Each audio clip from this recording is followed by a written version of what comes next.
India news Uttar Pradesh Uttarakhand में मैं हूं आपके साथ अतुल प्रताप सिंह। तो पूर्वांचल को साधने की कोशिश भी है और साथ में जो छठवां चरण है उसमें मतदान का दौर इस वक्त शुरू हो चुका, लेकिन कई ऐसे बड़े नाम हैं जिसमें खुद मुख्यमंत्री भी शामिल, जिनके लिए ना सिर्फ अपने लिए बल्कि उसके साथ साथ पार्टी को मजबूत करने की जिम्मेदारी भी उन पर है।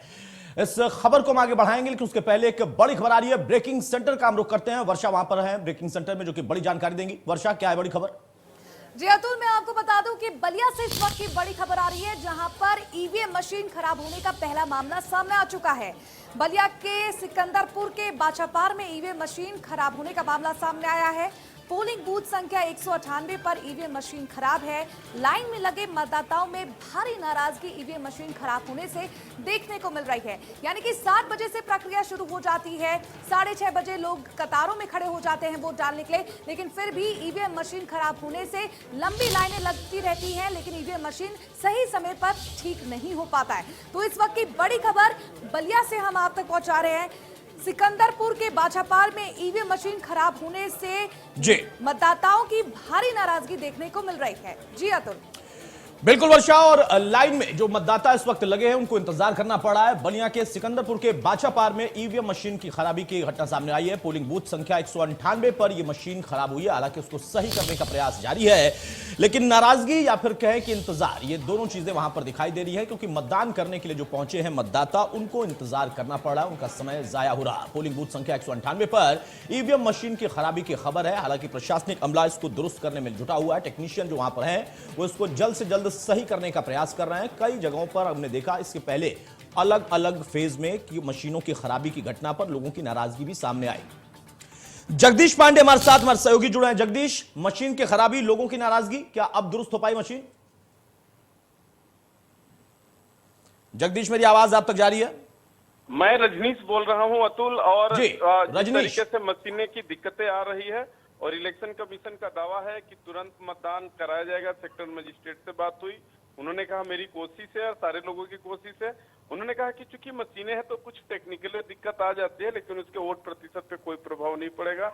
हमारा कोशिश है, हमारा प्रयास है कि जल्द से जल्द वहाँ पे जो भी कार्यक्रम है सकुशल संपन्न कराया जाए।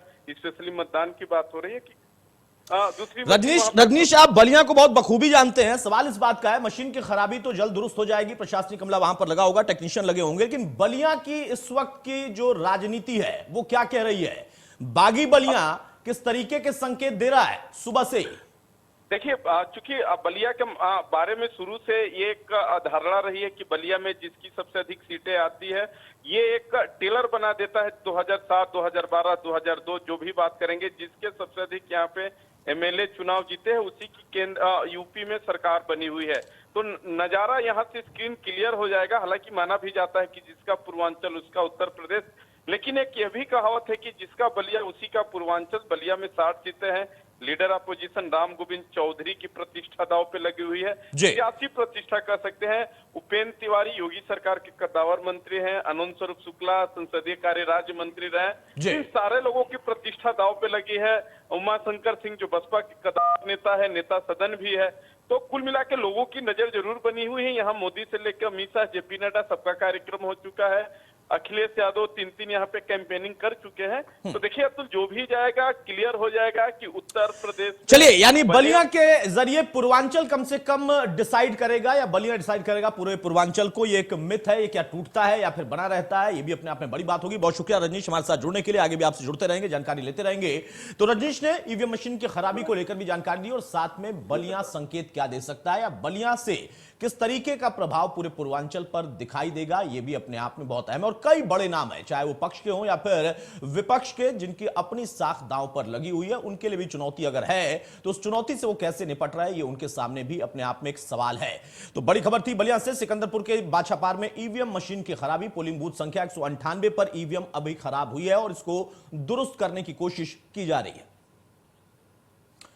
तो मतदाताओं में नाराजगी भी दिखाई दी और साथ में आपको हम कुछ तस्वीरें भी दिखा देते हैं। अलग अलग जगहों पर मतदाता इस वक्त मतदान करने के लिए पहुंचे हुए हैं। पोलिंग बूथ संख्या 198 पर ईवीएम खराब की खबर हम आपको दिखा रहे हैं। इस बीच में आप देखिए बीजेपी की तरफ से दिग्गज जो नेता हैं, चाहे वो देश के प्रधानमंत्री नरेंद्र मोदी हो या फिर मुख्यमंत्री योगी आदित्यनाथ, इन सभी की आज ताबड़तोड़ रैलियां, जनसभाएं हैं, लोगों के बीच में पहुंचेंगे। विपक्ष के नेता भी अलग अलग जगहों पर आज सभाओं में मौजूद रहेंगे। इस बीच में बीजेपी का दावा भी सामने आया है कि 325 से ज्यादा सीटें हम अकेले जीत रहे हैं। लेकिन ये 6 तस्वीरें आप देखिए, बलिया, बलरामपुर, देवरिया, गोरखपुर, कुशीनगर, महाराजगंज की तस्वीर, जहां छठे चरण का रण इस वक्त जारी है। 57 सीटों पर वोटिंग इस वक्त हो रही है। शाम 6 बजे तक वोटिंग होगी और इन तमाम जगहों पर आप देखिए सुबह से ही नजारा दिखने लगा। आप गोरखपुर को देखिए, गोरखपुर में मतदान केंद्र पर सुबह से ही अच्छी खासी कतार दिखाई दी। बलिया का भी नजारा कुछ वैसा ही था। देवरिया, महाराजगंज, कुशीनगर, बलरामपुर, बड़े हों, बुजुर्ग हों, बच्चे हों, जो कि इस वक्त अब योग्य हो चुके हैं या फिर एबिलिटी उनकी हो चुकी है कि वो अब मतदान कर सकते हैं या पहला उनको मत डालने का मौका मिला है, तो उनके लिए भी अपने आप में उत्साह का एक पर्व भी है। और प्रधानमंत्री ने इसी बात को लेकर अपील भी की कि उत्साह के इस पर्व में आपकी भागीदारी बहुत अहम है। एक एक मत लोकतंत्र को ताकत देगा। तो ये 6 तस्वीरों के जरिए मैं आपको दिखा रहा है छठवें चरण का रण। इसके बाद एक आखिरी चरण होगा। एक बड़ी खबर और इस वक्त आ रही है। वर्षा मेरी सहयोगी